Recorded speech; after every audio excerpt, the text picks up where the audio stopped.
Agora, Marcelo, duas perguntas, uma sobre o Congresso e a outra sobre o governo. Em relação ao Congresso, qual é a disposição de avançar na aprovação da chamada PEC emergencial, aquela que abre algum espaço fiscal para o governo, por exemplo, poder pensar eventualmente em um novo benefício? E sobre o governo, como é que a equipe econômica hoje avalia o planejamento do auxílio emergencial que terminou dessa forma, de forma abrupta, no final de dezembro? Então, começando com a questão da PEC emergencial, Maltic, esse, na verdade, é o plano da equipe econômica. A equipe econômica está vendo nessa pressão pelo auxílio, de certa forma, uma oportunidade para reforçar o argumento do ajuste fiscal, que vale lembrar que essa PEC emergencial está no Congresso desde novembro de 2019 e está parada lá. A emenda à Constituição que cria gatilhos para controlar os gastos do governo. O exemplo mais claro que a gente tinha no texto original da proposta é a possibilidade de você cortar até 25% do salário dos servidores. Isso é uma possibilidade que chegou, ela foi vetada pelo Supremo já há algum tempo, e se você conseguir colocar na Constituição, você conseguiria autorizar isso. O governo chegou a soltar algumas estimativas de que só essa medida teria uma possibilidade de uma economia de 10 bilhões de reais. Então seria uma medida temporária que você cortaria jornada e salário dos servidores públicos até 25%, e aí com isso você abriria espaço para outros gastos, ou até, isso antes da pandemia, né, ou até realmente conseguir economizar em alguma coisa, mas a proposta não andou porque é extremamente impopular. Tudo que você trata de lidar com direitos, né, de servidores públicos é sempre muito difícil de andar no Congresso. Agora, sobre essa questão de se exagerou na dose, isso é uma preocupação, viu, Maltic, na equipe econômica. Então, para essa possível nova rodada, isso é um debate muito forte dentro da equipe econômica sobre como calibrar. E vale lembrar que a equipe econômica sugeriu inicialmente um auxílio de R$200.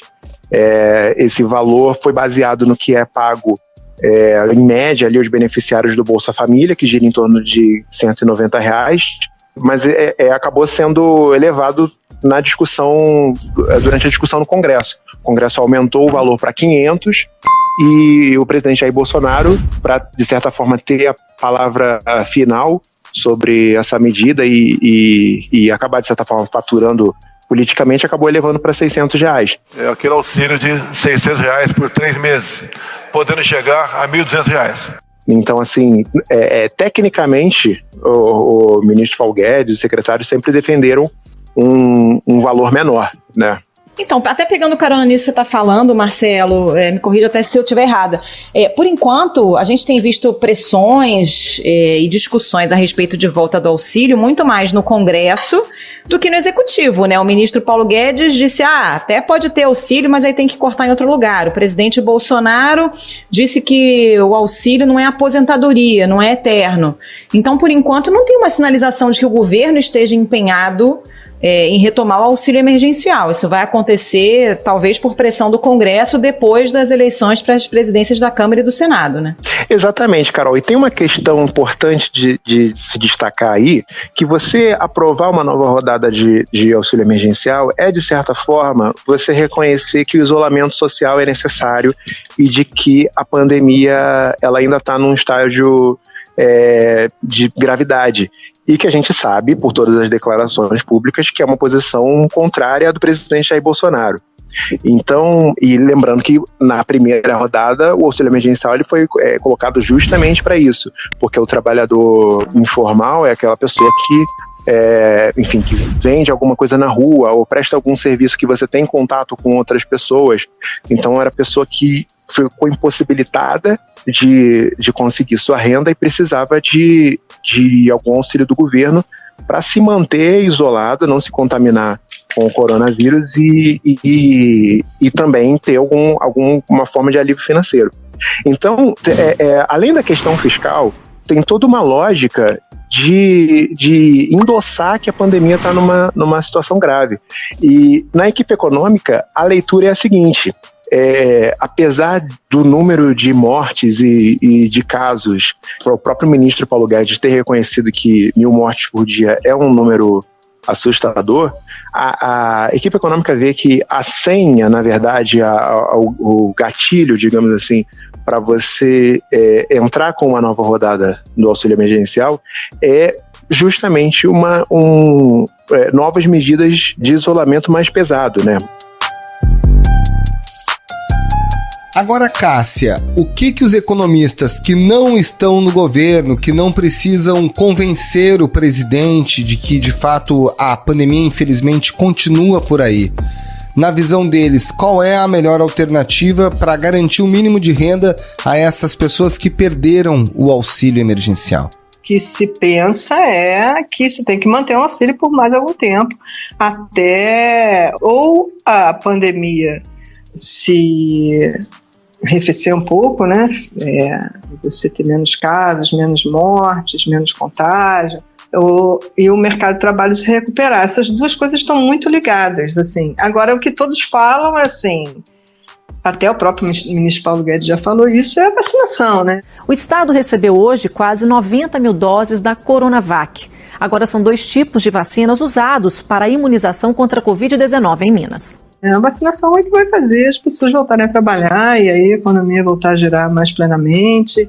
As pessoas que recebem menos recursos, os trabalhadores que ganham menos, elas estão no setor de serviços, exatamente o setor que foi o mais prejudicado na crise, que ninguém está indo a restaurante, cinema, shows, teatro, nada disso, e tem toda uma economia por volta disso. Então, quer dizer, a vacinação seria o melhor dos mundos para todos nós. E preferencialmente para os mais pobres, inclusive, que são os mais afetados aí nessa situação. Agora, é muito difícil, pode também ter um aumento substancial no Bolsa Família, também é uma outra opção, num valor e na população atendida, né, tentando pegar esses que não conseguiram entrar no mercado de trabalho, também seria uma outra forma, aumentar um pouco o valor do Bolsa Família, aumentar o número de pessoas, também é uma outra situação, né. Mas o que eles falam mais para frente é que o Brasil e o mundo até tem que começar a pensar nessa pobreza transitória, né?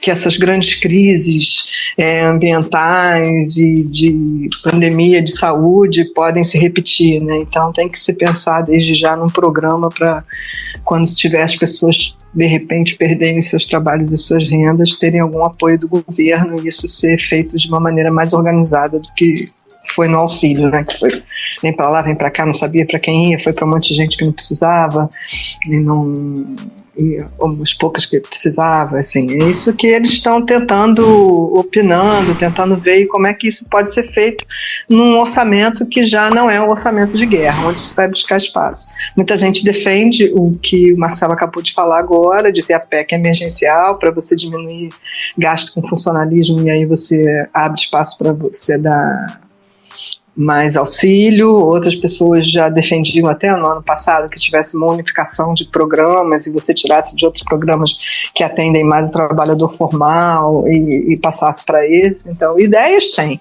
O cardápio é cheio. Falta uma direção, né? Uma atitude do governo e do Congresso em relação a isso.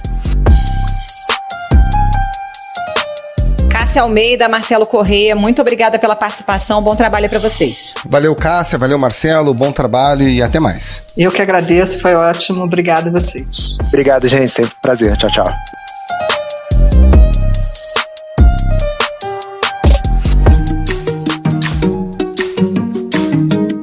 Esse foi o Ponto de hoje, o podcast diário da redação do Globo. Nessa conversa a gente conta com a participação de toda a equipe do jornal, as mesmas pessoas que levam até você informação e análise de qualidade todos os dias. Quer saber mais? Assine o Globo.